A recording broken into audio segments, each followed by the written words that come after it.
السلام علیکم۔ آج کی ویڈیو ظہور اسلام سے پہلے عرب کی صورتحال کی سیریز کے پارٹ 7 پر ہے۔ اس کا موضوع ہے نور مجسم صلی اللہ علیہ وآلہ وسلم کا خاندان۔ آج کی ویڈیو میں ہم نے آپ صلی اللہ علیہ وآلہ وسلم کے دادا حضرت عبد المطلب کے بارے میں بات کی تھی، جو کہ ہاشم بن عبد المناف اور سلمہ بن امروہ کے بیٹے ہیں۔ جب حضرت عبد المطلب 10-12 برس کے ہو گئے تو ان کے چچا مطلب کو ان کے بارے میں علم ہوا۔ چنانچہ مطلب اپنے بھتیجے کو لینے کے لیے مدینہ پہنچے۔ جب عبد المطلب پر نظر پڑی تو مطلب انہیں دیکھ کر عشق بار ہو گئے۔ بھتیجے کو مکہ لانا چاہتے تھے، مگر بھتیجے نے ماں کی اجازت کے بغیر مکہ جانے سے انکار کر دیا۔ پھر مطلب ان کی ماں سے اجازت کے طالب ہوئے، لیکن ماں نے انکار کیا۔ آخر میں مطلب نے کہا کہ یہ اپنے والد کی حکومت اور اللہ کے حرم کی طرف جا رہے ہیں۔ اس پر ماں نے اجازت دے دی اور مطلب انہیں اپنے اونٹ پر بٹھا کر مکہ لے آئے۔ مکہ والوں نے دیکھا تو کہا کہ یہ تو عبد المطلب ہے، یعنی کہ مطلب کا غلام ہے۔ اس پر مطلب نے کہا نہیں بلکہ یہ میرا بھتیجا ہے، یعنی میرے بھائی ہاشم بن عبد المناف کا لڑکا ہے۔ اس کے بعد جب یمن میں مطلب کا انتقال ہو گیا تو ان کے چھوڑے ہوئے مناصب عبد المطلب کو حاصل ہوئے۔ عبد المطلب نے اپنی قوم میں اس قدر اعزاز حاصل کیا کہ ان کے آباء و اجداد میں بھی کوئی اس مقام تک نہ پہنچ سکا تھا۔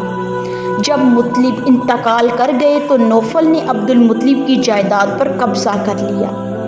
عبد المطلب نے قریش کے کچھ لوگوں سے اپنے چچا نوفل کے خلاف مدد چاہی، لیکن انہوں نے یہ کہہ کر معذرت کر دی کہ ہم تمہارے اور تمہارے چچا کے درمیان دخل نہیں دینا چاہتے۔ اب عبد المطلب نے بنی نجار مدینہ میں اپنے ماموں کو کچھ اشعار لکھ بھیجے، جس میں ان سے مدد کی درخواست کی گئی تھی۔ ان کے ماموں ابو سعد بن عدی 80 سوار لے کر روانہ ہوئے اور مکے کے قریب ابتا میں اترے اور نوفل کے سر پر آن کھڑے ہوئے۔ نوفل حطیم میں مشائخ قریش کے ہمراہ بیٹھا تھا۔ ابو سعد نے تلوار بے نیام کرتے ہوئے کہا، اس گھر کے رب کی قسم، اگر تم نے میرے بھانجے کی زمین واپس نہ کی تو یہ تلوار تمہارے اندر پیوست کر دوں گا۔ نوفل نے کہا، اچھا لو، میں نے واپس کر دی۔ اس کے بعد ابو سعد نے مشائخ قریش کو گواہ بنایا۔ پھر عبد المطلب کے گھر گئے اور 3 روزہ مقیم رہ کر عمرہ کر کے مدینہ کو رخصت ہوئے۔ اس موقع کے بعد نوفل نے بنی ہاشم کے خلاف بنی عبد الشمس سے باہمی تعاون کا عہد کیا۔ ادھر بنو خزاعیہ نے دیکھا کہ بنو نجار نے عبد المطلب کی مدد کی ہے تو کہنے لگے کہ عبد المطلب جس طرح تمہاری اولاد سے ہے، اسی طرح ہماری بھی اولاد ہے، لہٰذا ہم پر ان کی مدد کا زیادہ حق ہے۔ اس کی وجہ یہ تھی کہ عبد المناف کی ماں قبیلہ بنو خزاعیہ ہی سے تعلق رکھتی تھی، لہٰذا بنو خزاعیہ نے دارالندوہ میں جا کر بنو عبد الشمس اور بنو نوفل کے خلاف بنو ہاشم سے تعاون کا عہد کیا۔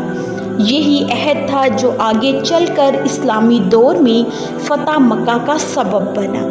تاریخ میں آتا ہے کہ عبد المطلب نے خواب دیکھا کہ انہیں زمزم کا کنواں کھودنے کا حکم دیا جا رہا ہے، اور خواب ہی میں اس کی وجہ بھی بتائی جا رہی ہے۔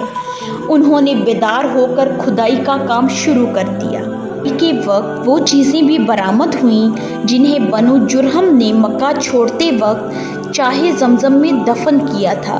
جب زمزم کا کنواں نمودار ہو گیا تو قریش نے کھدائی میں شریک ہونے کے لیے عبد المطلب سے مطالبہ کیا اور جھگڑا شروع کر دیا، لیکن عبد المطلب نے انکار کرتے ہوئے کہا کہ میں ایسا نہیں کر سکتا، کیونکہ میں اس کے لیے مخصوص کیا گیا ہوں۔ لیکن قریش کے لوگ باز نہ آئے، یہاں تک کہ فیصلے کے لیے بنو سعد کی ایک کاہنہ عورت کے پاس جانا طے ہوا۔ اس کے لیے لوگ مکہ سے روانہ بھی ہو گئے کہ اللہ نے راستے میں ایسی علامات دکھائیں کہ وہ سمجھ گئے کہ اللہ کی طرف سے زمزم کا کام عبد المطلب کے لیے ہی مخصوص ہے، اس لیے راستے ہی سے پلٹ آئے۔ یہی موقع تھا جب عبد المطلب نے نظر مانی کہ اللہ نے اگر انہیں 10 لڑکے عطا کیے اور سب کے سب اس عمر کو پہنچے کہ ان کا بچاؤ کر سکے تو وہ اپنا ایک لڑکا کعبے کے پاس قربان کر دیں گے۔ اس ویڈیو کو اینڈ تک دیکھنے کا بہت شکریہ۔ مزید معلومات کے لیے اگلی ویڈیو ضرور دیکھیں، اور اگر آپ کو ویڈیو پسند آئی ہو تو لائک، شیئر، کمنٹ اور سبسکرائب ضرور کریں، اور گھنٹی کے نشان کو دبائیں تاکہ آپ کو مزید آنے والی ویڈیوز کی اپڈیٹس بر وقت ملیں۔